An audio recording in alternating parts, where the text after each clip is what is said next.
hear, and what they want to hear from us is feedback. What are the people talking about? What do we need to do better?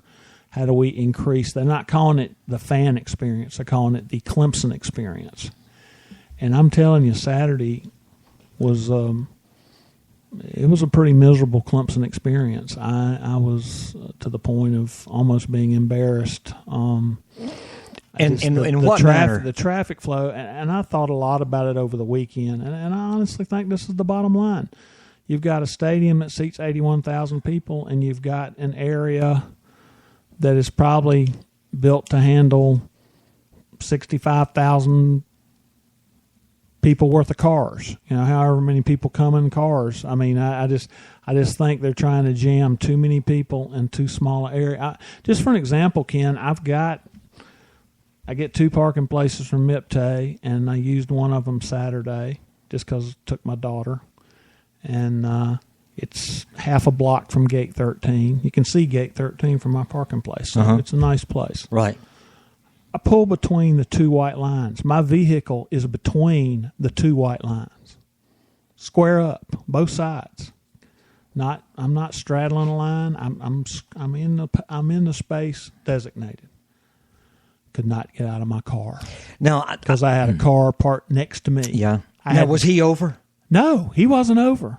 He was in his line. Okay, there's a standard for, width for yeah, parking. there is. I It's think like 9 feet, eight allegedly. Okay, 9. Okay, But I thought it was 8. I don't think it's 9 feet, but I had to crawl over the console and go exit the passenger. Thank God there wasn't anybody parked next to us at that time or after the game, or I would have had to exit probably the back of the vehicle. And I've got a hatchback in the back, so I could get out.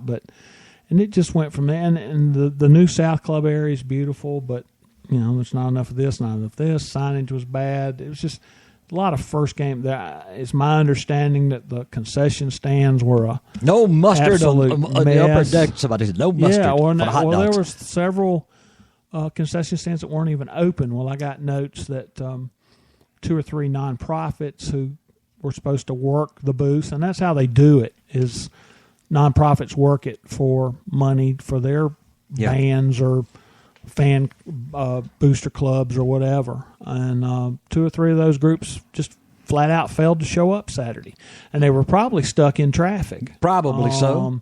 But I don't know. I got frustrated with the whole thing. But the whole thing, the reason, and it was really interesting, the first meeting, they said, we're calling it, it just kind of worked out that way, that the acronym is SOFA, because that's what we're fighting. That's where SOFA. That's where I watch the games nowadays. And Saturday I came very close to saying, you know what, it just isn't worth it anymore. If I can't, I left my house at like 9:30, and I live right off of Liberty Highway. And probably 15. If on a regular day, I can drive to Clemson Memorial Stadium in no longer than 20 minutes. Yeah, I can get there. Not speeding, not right going through downtown Pendleton, go that way. I can get there in 20 minutes. Almost 2 hours. At 9:30. Yeah. How about coming home? Coming home now, we got a break because. A lot of people left. Looked at my crowd and goes, okay, there's 10 minutes to go in the game. This thing's over. Let's get out of here. Oh. And nobody questioned. So we walked right to the car. The hardest part was me climbing back into the car over the console. I thought I pulled a leg muscle getting back in my car. And we came out Old Stone Church, and we just happened to come out at the same time they were opening it up to both lanes of traffic go the same way. So we got out. We got out pretty quick, but I heard horror stories of people who waited till 5 or 6 o'clock to leave and still had trouble with traffic. So I don't know what the answer is. I don't think there is an answer, but I know one thing: if it doesn't smooth out, and if they don't figure something out to make it a more pleasurable experience, people are going to start staying home. And I mean, I had no idea, but like bottled water was $4. I'm like, are you kidding me? I mean, Just that's sell it for kind of ripping. $1. That's ripping. Well, I had another friend of mine tell me his kid wanted some popcorn, and it comes in a souvenir bucket, but the popcorn's $12. No. That's what Come I on. said.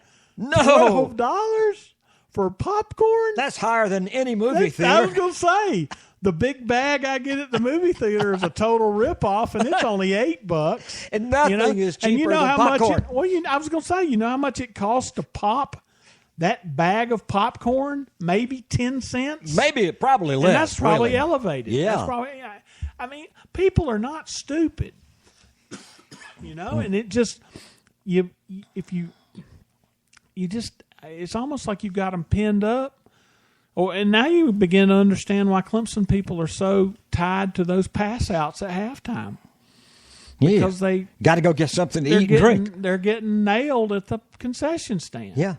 If they would make the concessions more reasonable, number one, they'd sell more concessions, and number two, they'd probably keep more people in the stadium. Excuse me, for the start of the second half. Well, like I say, I gave up going to games quite some time ago, and it had a lot to do with the fact that I can watch, Sure. several games. Yeah, my bathroom is 10 feet away. My refrigerator is 12 feet away. Right. You and I have a real close friend who told me that this is the first time, I think it's in 56 years, he's a big Ipte guy too, that he has not bought tickets. He had he shared a private box with another man for several years, but because it cost so much to have the right to buy the box, and the hassle of getting there, and the guy's not a young fella anymore. He's even older than I, but he's in excellent physical shape. It's just that he said it just reached a point it was no longer worth it. Well, walking back to the car, I sit in the New South Club area, which is similar to the West End Zone, except it's on the sideline. So it's a nice area. The seats are nice and big. It's in the shade. It's open air now, which is kind of cool. I understand the new press box is open air too. I hope I get to see the new press box. Great. But I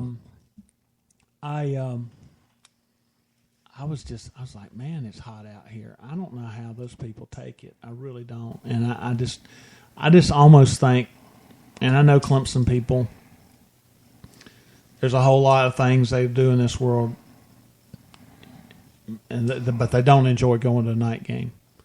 But I'm telling you, I just don't understand why the first couple of games in September shouldn't be a 7:00 kick just for comfort.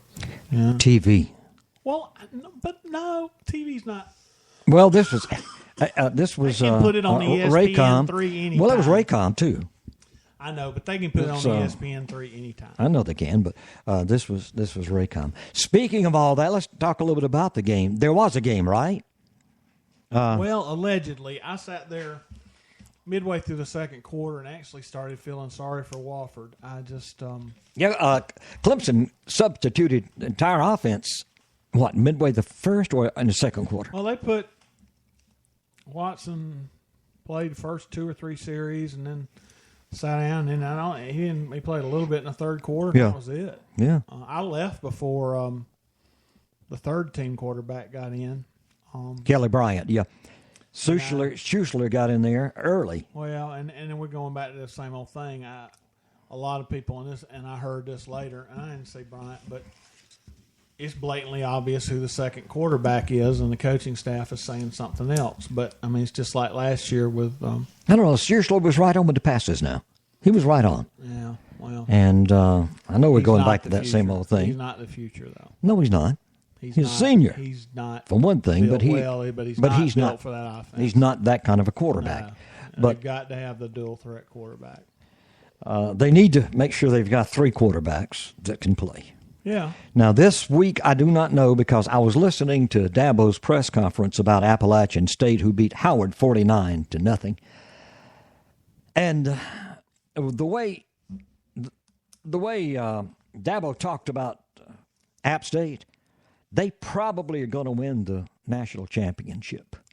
Well, they got Clemson's only a 17-point favorite. They got 10 guys back on each side of the ball. Bobby Lamb's son's quarterback.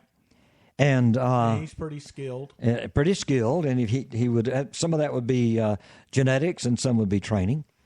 But the Michigan thing's gone away. You know, I know people equate App State with that Michigan game, but they've gone through some rough patch since then, and pushed Jerry Moore out the door, and never understood that really. Left the Southern Conference and moved up to the Bowl Series and Sun Belt, and so.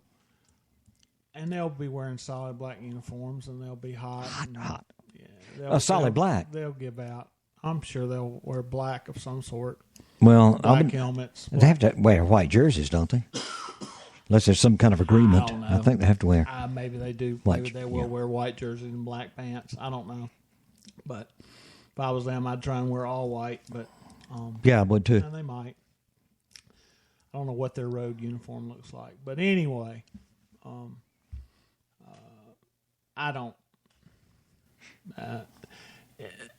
Nothing was shown Saturday. They ran my favorite play a lot, the sideways pass, and they score a lot of points for that now. Sideways pass and running up the middle. Yeah, but it doesn't do a whole lot once you get somebody that knows how to defend it or who has athletes. And worked pretty well with Oklahoma. Well, Oklahoma was. I don't know what Oklahoma was doing in that bowl game, but they were not ready for. If they'd have watched any piece of film, they would have known that Clemson was going to throw the sideways pass. Everybody knows it's coming. So I didn't see many throws down the field Saturday. It was a very limited playbook. This week, I expect them to have to maybe go to Chapter 2 or Chapter 3. Maybe we'll see a little bit more, but they're obviously not trying to show Louisville anything, and then Notre Dame, of course, that's a long way down the road. But man, 6'8", 6'5", 6'6", 6'7", the field's gonna tilt when they run on the field. They're huge, and Zaire can run all over the yard, and Clemson's always had trouble with a quarterback who can move around. Brian Kelly says it's the best team he's had at Notre Dame. Oh boy. He played for the national championship about 3 years ago. Yeah, so they that is Clemson's early midterm exam, and you get by that one undefeated, then whoopee, you get to play Georgia Tech the next week. So it's getting ready to getting ready to get real, and so you better get your kinks ironed out this week against the Mountaineers, and pray you don't get hurt up. Yeah, like the thing with Williams. You go get some bangs and bruises. Right. But first of all, always the total health of a football player is more important than his place on the team. But he was highly. I know they got other guys, but talent does not equate with experience, and especially game experience. But they're probably going to be all right. Well, Dabo doesn't ever use that as an excuse. No. And he's always next man up, and he tells them it's better to be prepared for an opportunity that doesn't come than not to be prepared for an opportunity that does come. So it was the best position they could have for somebody to get hurt. Wide receiver. Yeah. Except maybe running back. The one thing I question about that, and the ball was high, and he did get shoved into the goalpost, but why run a pattern that close to the end zone that's going to run the receiver toward the goalpost? Now, I know in the old days when the goalpost was actually on the goal line, people used to hit it with regularity. Well, most people don't even remember that. Now, the pros kept it longer.